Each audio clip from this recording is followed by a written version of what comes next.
Hey guys, if you're new here, my name is Adi, and today we're going to be talking about the ins and out of Ayurveda and how we can incorporate it in our hair regimen. So if you watched my last hair video, then you know a little bit about Ayurveda. Now Ayurveda derives from the word Ayur, which means life, and Veda, which means knowledge. The practice of Ayurveda has been utilized by Indians for over 5,000 years. So the practice of Ayurveda goes through a variety of factors. It goes over the topical, internal, and environmental factors that can increase hair growth. Now, one of the reasons why I chose to lean towards Ayurveda is because, as we've been through our natural hair journey, we've been influenced by a lot of hair influencers, and there's always a new trend. One day coconut oil will be trending, next is shea oil, and now in this current moment, rosemary oil is trending. Although all of these products are good for your hair, honestly, what an influencer will try to do is get you to try to do that certain trend. That way they can gain more traction to their channel, their account, whatever social media they're using at the time. One thing I've noticed is that natural products can treat your hair from the inside out.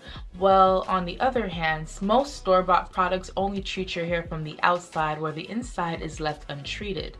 That is why I chose to lean towards Ayurveda, because it treats your scalp, and once you have a healthy scalp, your strands are bound to be healthy.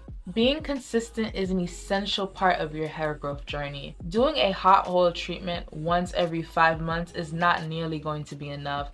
It's a lifestyle, and it's something that you will have to work on. When I started to get serious taking care of my hair, I ran into learning about different hair types.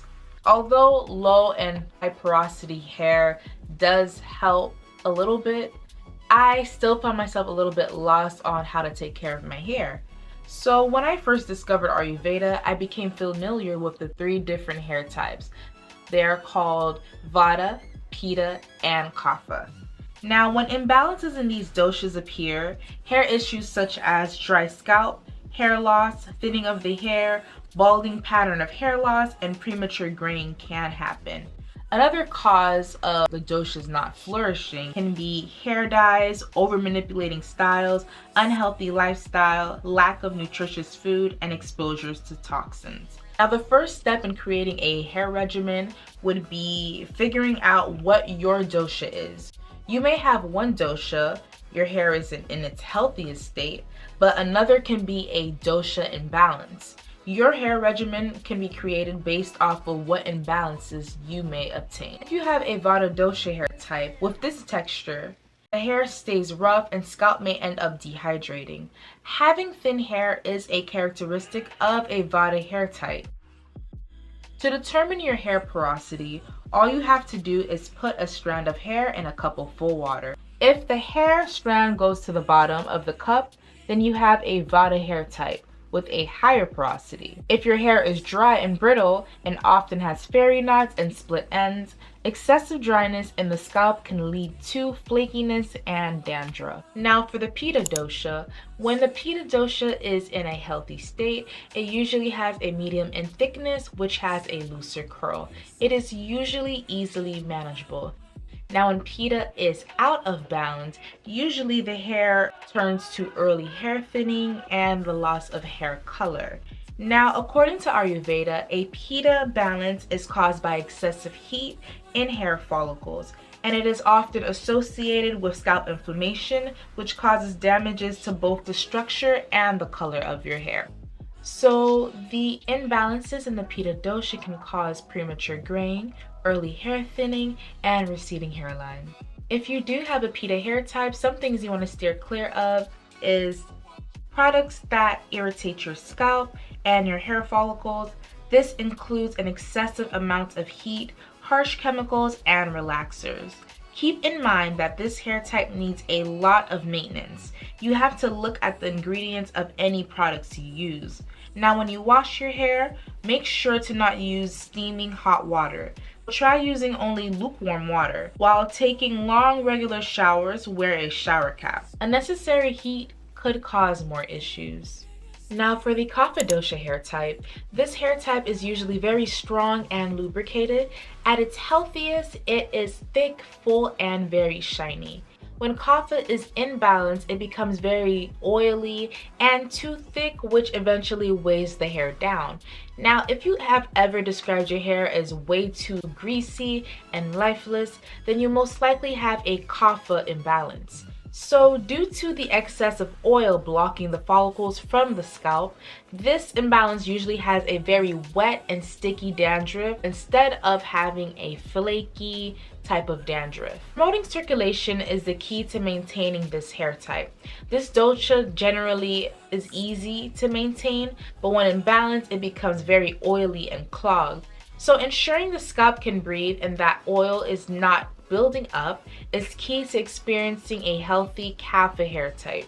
The key for pacifying kapha imbalance is promoting circulation. Another tip I would give for a kapha imbalanced hair would be scalp massages. Try to spend 5 minutes every other day, not every day, massaging your scalp. That way the oil in your scalp can evenly spread among your hair follicles. This will allow the oil to heat up and distribute evenly instead of gathering in one area of the hair follicles. It's worth it to invest in a manual scalp massager. I had one, I lost it somewhere, I don't know where it is, but when I do find it, I will show you guys a demonstration. And you can just massage your scalp just 5 minutes a day, and that way the oil will be able to evenly spread throughout your whole entire hair.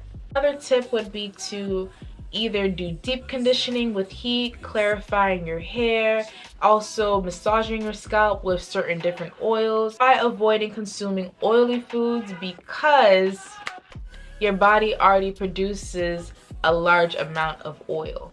One of the best herbs for the Vata hair type would be ashwagandha or brahmi. Now, most of you guys are already familiar with ashwagandha due to the recent trend on TikTok. So yes, you could also use ashwagandha to help aid in hair growth. Now, the best herbs you can use for the Pitta hair type would be henna, mint, maybe some rice water, indigo, bringraj, and amla. Now, I love using amla and bringraj. Amla really smooths out my hair. It keeps my hair very nourished and very fluffy. I love how it looks after I do a hair mask. The best herbs for the kapha hair type would be moringa, ashwagandha, and hibiscus. Now, when first starting out with Ayurveda, the first thing I went ahead and did that was the easiest for me was make a herbal hair oil. I know sometimes you see people on social media, they'll add 12 different herbs, 12 different oils, 6 different essential oils, and put it all into one hair growth oil and just try to